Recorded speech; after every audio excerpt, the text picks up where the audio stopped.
اس ایمان کو تقویت پہنچانے اللہ سے جڑنے کے لیے نماز ہے کہ نماز پہلی امتوں کو 2 نمازیں ہمیں 5، پہلی امتوں کی مسجد کوئی نہیں ہماری مسجد، پہلی امتوں کی اذان کوئی نہیں ہمیں اذان ملی، اور اذان اتنا بڑا عمل بنا دیا میرے نبی نے کہ آپ نے فرمایا کہ اذان دینے والا قیامت کے دن سب سے اونچے مقام پر کھڑا ہوگا۔ حضرت علی فرمایا کرتے تھے کاش میں اللہ کے نبی سے حسن حسین کے لیے مسجد نبوی کی اذان مانگ لیتا، یہ حضرت علی فرمایا کرتے تھے۔ اور جنگ قادسیہ میں مؤذن زخمی ہو گیا تو اذان دینے کے شوق میں سردار آپس میں الجھ گئے، کہتا میں دوں گا، کہتا میں دوں گا، پھر قرہ اندازی ہوئی جس کا نام نکلا اس نے اذان دی۔ حضرت عمر فرمایا کرتے تھے اگر میں امیر المومنین نہ ہوتا، اگر میں خلیفہ وقت نہ ہوتا تو میں مسجد نبوی کا مؤذن بننا پسند کرتا۔ کسی کو اذان نہیں ملی، ہمیں اذان۔ پہلا مؤذن بلال بنا، پہلے مؤذن اللہ نے بلال کو یہ عزت عطا فرمائی۔ دنیا میں یہ ہے اور آخرت میں یہ ہے کہ میرے نبی نے فرمایا کہ جب جنت میں جانے کا وقت آئے گا نا تو جنت کی میرے لیے سواری لائی جائے گی، میں اس سواری پہ بیٹھوں گا تو اس کی جو وہ رسی ہوگی نا وہ ایسے نیچے گر جائے گی، یہ نیچے گرے گی۔ اس رسی کے یعنی اس کی جو لگام ہوتی ہے نا وہ نیچے گرنے کا مطلب ہے یہ ایسے نیچے گر گئی۔ اب نیچے گرنے کا مطلب ہے کہ اس کی ڈرائیونگ میرے نبی نے نہیں کرنی، کوئی آنے والا ہے، کوئی ڈرائیور آنے والا ہے جو رسی پکڑ کے چلے گا، کوئی کوچبان آنے والا ہے جو اس کو پکڑ کے چلے گا۔ رسی کا گرنا ایک انڈیکیشن ہے کہ کوئی نصیب والا اب آئے گا۔ جب آپ کی سواری کھڑی ہوگی رسی نیچے ہے تو اب سب کی گردنیں ایسے ہوں گی، کون سب قیاس کر رہے کون کون کون۔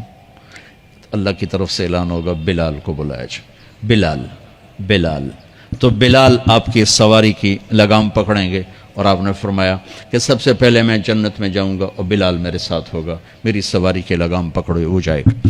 تو ہمیں اذان ملی، کسی امت کو اذان نہیں ملی۔ ہمیں 5 نمازیں ملی، کسی امت کو نمازیں نہیں۔ 2 نمازیں، ایک فجر کی 2 رکعت، عصر کی 2 رکعت۔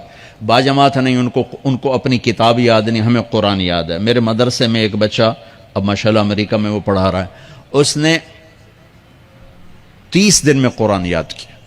صبح یاد کرتا تھا، شام کو تراویح میں سناتا تھا۔ میرے مدرسے کا بچہ ہے، صبح بیٹھ کے مغرب تک پورا ہے سپارہ یاد کر کے اور عشاء کو تراویح میں سنا دیتا تھا۔ اللہ نے میں ایسا قرآن دے دیا کہ 1 مہینے میں بھی یاد ہو جاتا ہے۔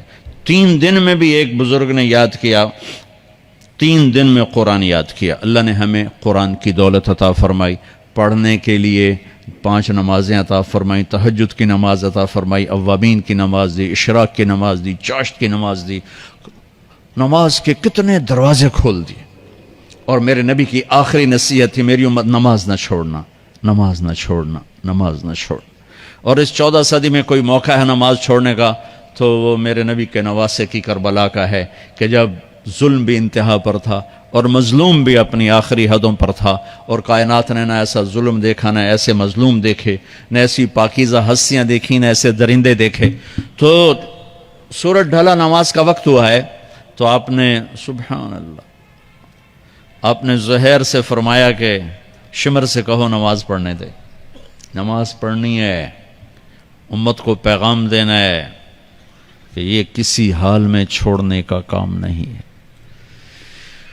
تو انہوں نے آگے بڑھ کے شمر سے کہا نماز پڑھنے دو، انہوں نے کہا نہیں نماز نہیں پڑھنے دیں گے، ہماری تلوار چلے گی۔ انہوں نے واپس آ کر کہا جی وہ کہہ رہے ہیں ہم جنگ نہیں روکیں گے، تلوار چلے گی۔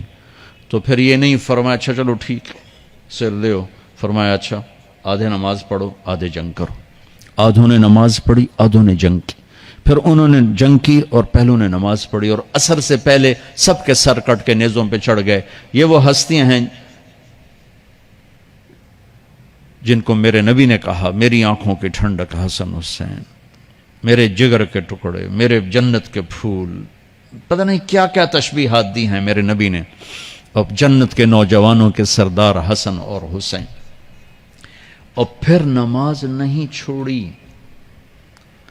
ان کو جنت کی بشارت تو ماں کے دودھ پیتے مل گئی تھی، کربلا کی وجہ سے نہیں ملی سرداری ان کو، وہ تو ان کے سر کا صحرا ہے الگ۔ ان کو سرداری جنت کے ملی ماں کا دودھ پیتے ہوئے کہ جنت کے نوجوانوں کے سردار ہیں حسن اور حسین۔ نماز نہیں چھوڑی میرے عزیزو، نماز نہ چھوڑ۔ اللہ کا شکر ہے، میں آپ بچوں کو دیکھ کے مجھے اپنا کالج کا دور یاد آ رہا ہے۔ ہمارے دور میں ایک نعیم الدین صاحب گورنمنٹ کالج لاہور میں تبلیغ کا کام کرتے تھے، اور وہ اکیلے ہی نماز پڑھتے تھے، کوئی نمازی نہیں ہوتا تھا، اور کسی لڑکے کی داڑھی نہیں تھی، کسی لڑکی سوا سے ایک نعیم الدین کی۔ اب ہر کالج میں جائے داڑھیوں والے بچے نظر آتے ہیں، ٹوپیوں والے بچے نظر آتے ہیں، کوئی لڑکی کے سر پہ دوپٹہ نہیں ہوتا تھا، کوئی ایجوکیشن تھی۔ اب لمز جیسی یونیورسٹی میں بھی لڑکیاں پورے برقعے میں ہوتی ہیں، حجاب میں ہوتی ہیں، نقاب میں ہوتی ہیں۔ جہاں برائی کا گراف اوپر گیا تو نیکی کا بھی اوپر گیا، جہاں برائی کا لیول اگر بڑھا ہے تو نیکی کا لیول بھی بڑا ہے۔ اتنا بڑا میری نسل کا مجمع اللہ کی بات سن رہا ہے، یہ اس دور میں کوئی تصور نہیں کر سکتا تھا۔